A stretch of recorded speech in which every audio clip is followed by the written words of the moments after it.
Hola, ¿qué tal? Bienvenidos al Divagando de esta semana. Yo soy Dinia Navarro, escritora de Mi Mundo de Cristal y emprendedora de las fundas para el libro.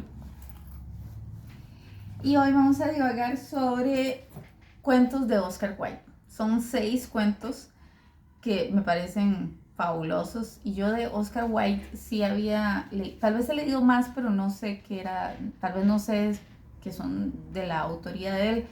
He leído El retrato de Dorian Gray, pero me pongo a leer esto y me doy cuenta, me fui hacia muchos años, porque por sí Oscar Wilde nació como en 1800 y algo, y murió en 1900. 1856 creo que nació y murió en 1900, y es un autor irlandés. Entonces, o sea, desde hace mucho tiempo me pongo a leer El joven rey. Sí, El joven rey. No, El príncipe feliz. Me pueden leer El Príncipe Feliz y me parece estar viendo esas fábulas que dan en Canal 6, 4 y 11. Antiguísimas, ¿verdad? Viejitas, viejitas, donde era un cuento, ¿verdad? Y estaba el ruiseñor que digamos, se colocaba en una estatua llena de oro y rubíes y todo un montón de cosas en una plaza, y que la estatua le iba diciendo que fuera arrancando. Aquí les estoy haciendo un poco de spoiler, porque para los que tal vez no leen, quizás sí se acuerden de ese cuento, y le iba quitando pequeñas partes a la estatua para ir a dejárselo a personas con alguna necesidad, porque así se lo decía la estatua. El cuento, por supuesto, es muchísimo más específico, ¿verdad? Cuenta una historia igual, pero más profunda, ¿verdad? ¿Qué era ese príncipe? ¿Por qué hacía esas cosas? Y me acuerdo que el énfasis que daban en el cuento ya visual, que yo vi, el pajarito era tan tierno, tan dulce, tan entregado, tan gracioso. Él se aferró muchísimo al príncipe para ayudarlo, o a la estatua. Entonces empezar a leer el libro, el cuento, me puso ¿verdad?, a ir allá hace muchos años, cuando yo veía esas fábulas. Y también la última, El egoísta gigante. O sea, ¿quién no ha escuchado? Bueno, por lo menos la gente que es de Cartago, de la provincia de Cartago, en Costa Rica, nos criamos con las visitas navideñas, que era un programa de radio donde mandaban saludos, ponían canciones y al final daban un cuento, y a veces habían doble cuento y triple cuento. Entonces todos los chiquillos estábamos ahí pegados escuchando. O sea, no era ver, no era visual, era escuchando. Y El egoísta y El gigante egoísta era uno de los cuentos más esperados, y qué interesante saber que era de Oscar Wilde. Entonces, cuando yo me pongo a escuchar los diálogos, ¿verdad? Yo visualizo esa voz de ese gigante, y me pareció tan hermoso, porque sí, realmente este cuento es hermoso. Este irlandés autor eh, logró mover fibras durante, y qué increíble, o sea, qué increíble, ¿verdad?, la huella que dejan algunos autores que después de un siglo todavía, sí, es que después, o sea, más de un siglo en realidad, todavía se cuenten sus historias, se lean sus historias, se visualicen, se sientan.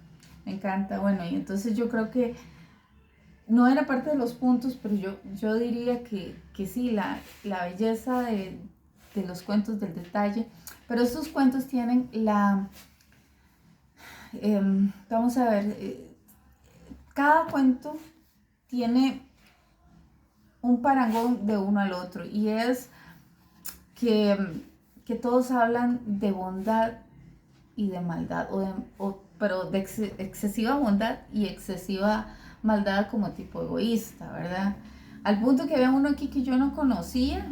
Bueno, en realidad sí conocía varios, digamos, el del ruiseñor, que se llamaba Príncipe Feliz, y El gigante egoísta. Pero había otros que no conocía, pero todos tienen esa similitud, que hay personajes que realmente son insoportables. Como decía un personaje en una telenovela, insoportable, insoportable. O sea, no, no. De verdad que yo digo que, sobre todo, el amigo fiel. O sea, el amigo fiel fue un cuento que yo me quedé. O sea, uno espera que la persona pague.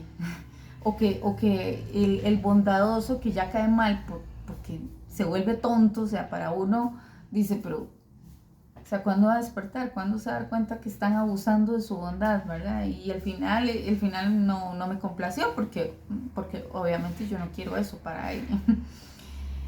Pero creo que de eso se trata. Los 3 puntos de este libro, ¿verdad? Que los he dicho y no los he dicho, me llevan a mí a esa reflexión de que pensar en uno mismo es una de las mejores inversiones. Y yo creo que es la única válida.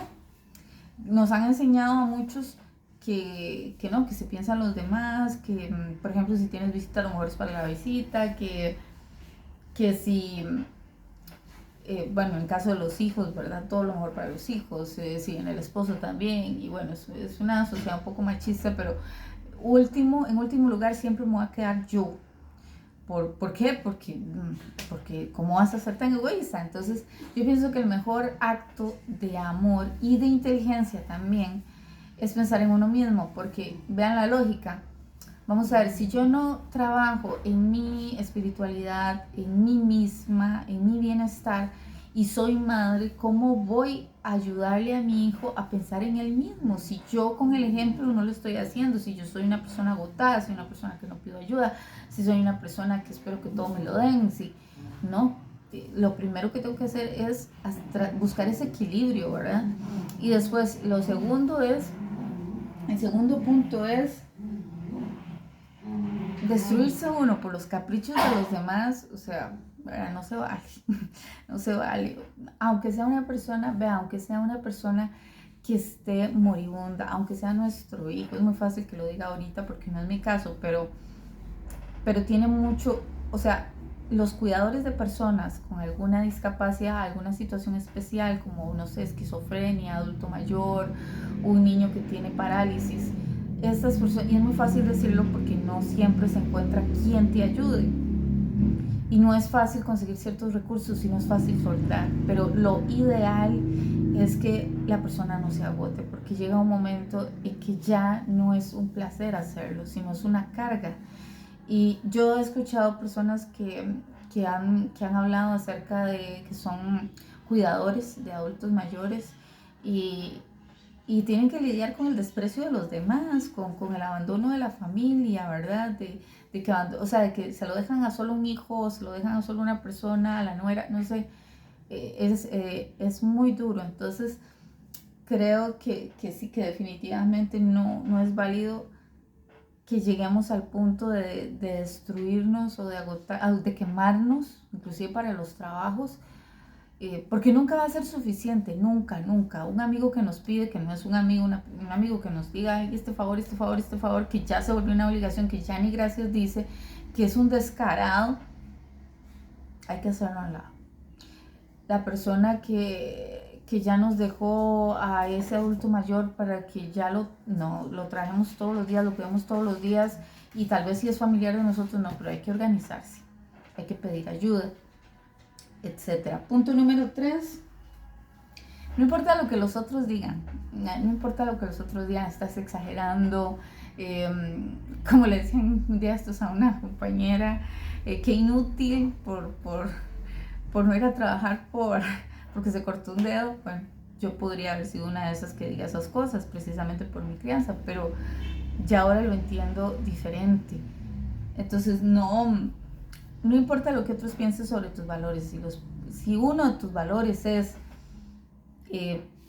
trabajo todos los días excepto uno, y ese uno me quiero tirar a la cama, a ver para el techo, y hay gente que está, pero salga, pero diviértase, pero lea, pero yo solo quiero ver para el techo.